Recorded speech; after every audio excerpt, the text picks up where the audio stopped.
Once, in a breathtaking palace of white marble and gold, lived a widowed queen.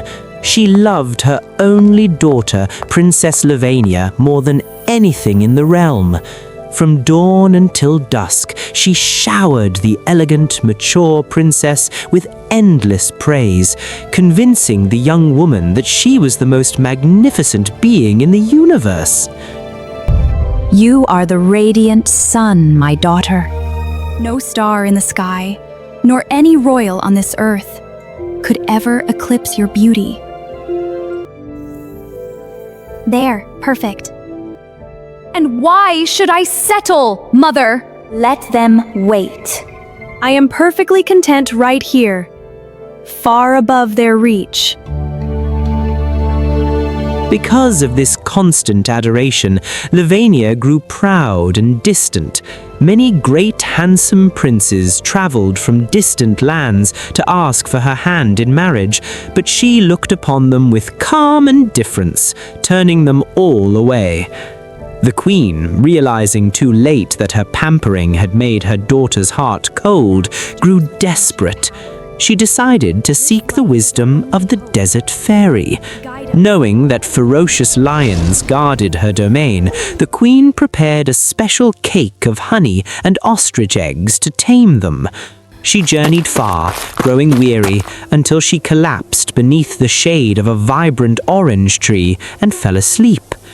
When she awoke, her protective cake was gone, and the terrifying roar of lions echoed across the dunes.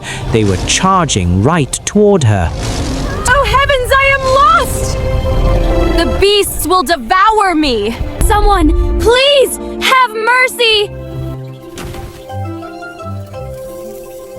I can tame those hungry lions, Your Majesty. But only if you promise your beautiful daughter's hand to me. Terrified by the closing lions, the queen hastily agreed. Instantly, the trunk of the orange tree split open, drawing the queen safely inside. She tumbled through the magical darkness and found herself standing before a miserable, muddy hut with a thatched roof. The strange Yellow Dwarf proudly welcomed her to the wretched place he intended to share with her elegant daughter. The horror of her beloved Levvenia living in such squalor overwhelmed the queen, and she fainted. When she opened her eyes, she was safely back in her royal bed. It was only a nightmare, just a terrible trick of the mind. We are safe.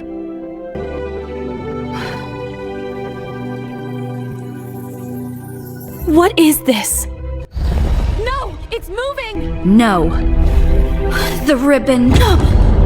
It was real! I have doomed my precious daughter to a monster! Plunged into a deep, unshakable sorrow, the queen grew weak. Seeing her mother's mysterious decline, the brave and mature Princess Levvenia decided to brave the desert herself to find a cure. She baked the protective cake using millet flour and rock candy, hid herself beneath a dark cloak, and journeyed to the same orange tree.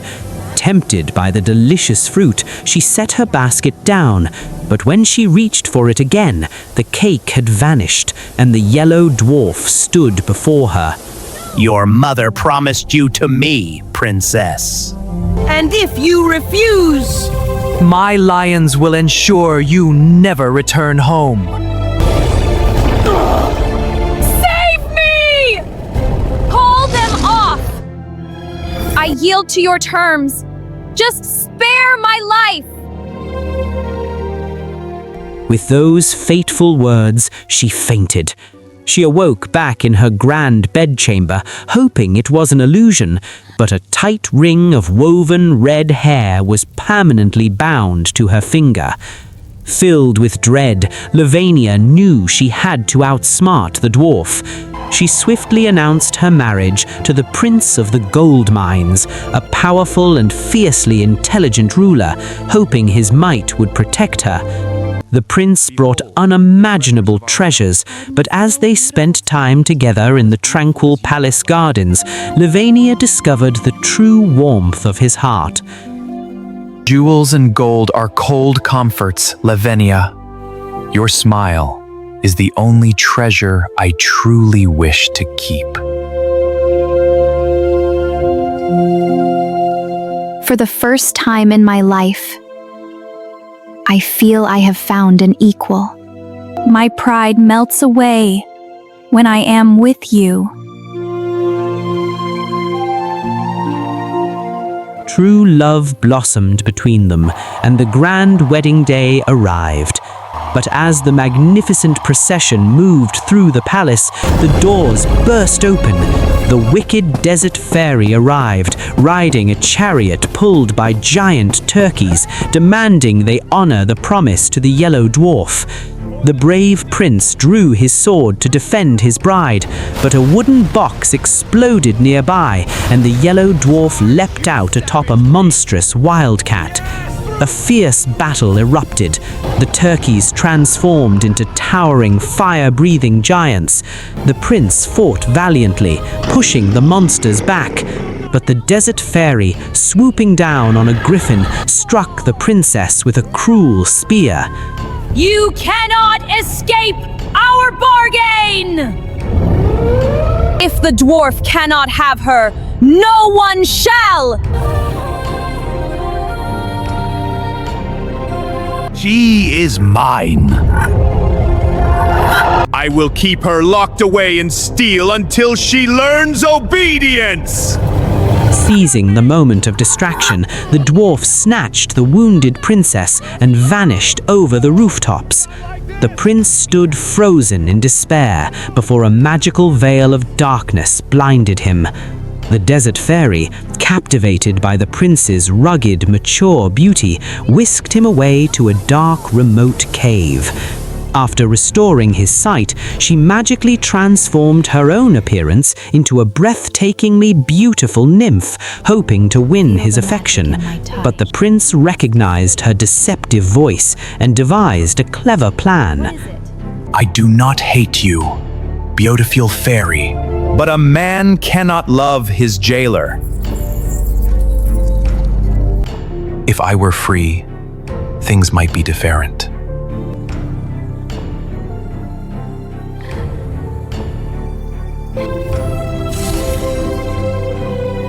Then come with me.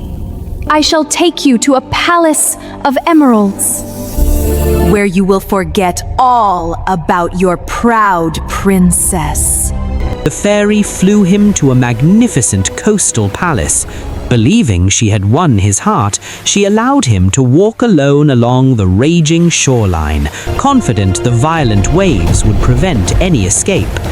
But the prince immediately called out to the ocean, weeping for his lost Levvenia.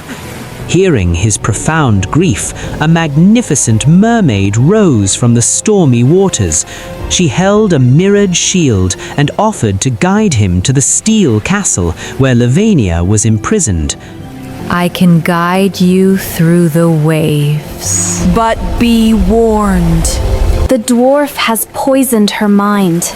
She believes you betrayed her for the fairy. I will face any monster and break any lie to reach her. Take me to the steel castle! They swam fiercely through the enchanted ocean until the towering, imposing walls of the steel castle loomed before them. The mermaid handed the prince a legendary sword forged from a single, indestructible diamond, warning him that he must never let it slip from his grasp. With the diamond blade in hand, the prince stormed the shore, easily slicing through 3 armored dragons that guarded the gates. He fought his way into a shadowy grove, where he finally found Princess Levvenia weeping beside a fountain. Stay back, traitor! I saw you in the sky with the fairy! You left me to suffer while you courted another! Please! It was an illusion! My love! I was her prisoner! I crossed oceans and fought dragons solely to bring you home! Overcome with emotion and desperate to prove his absolute devotion, the prince reached out to hold her. For a single careless second, the diamond sword slipped from his fingers and clattered to the stone floor. The Yellow Dwarf, who had been lurking in the shadows, lunged forward with a wicked cackle. He snatched the ultimate weapon, raising it high to strike down the defenseless prince. It seemed all hope was lost, and darkness would claim their love. Fool! Your love has made you weak. Now I hold the power. And you will both perish in my domain. I have the light! Levvenia! Our love is not a weakness, monster! It is our greatest strength! As the dwarf brought the diamond sword crashing down, it struck the enchanted mirrored shield. The immense power of the diamond blade deflected off the mermaid's magic, rebounding with a blinding flash of light that struck the Yellow Dwarf instead. The monster shattered into 1,000 pieces of harmless yellow sea glass. With the dwarf defeated, the dark spells binding the steel castle instantly dissolved into the wind. The dreadful red hair ring vanished from Levvenia's finger. The prince and princess embraced, their bond stronger than ever before. They returned to the white marble palace, reunited with the overjoyed queen. The prince and princess ruled their kingdoms side by side, their shared wisdom and unshakable love creating an era of peace and prosperity, living happily ever after.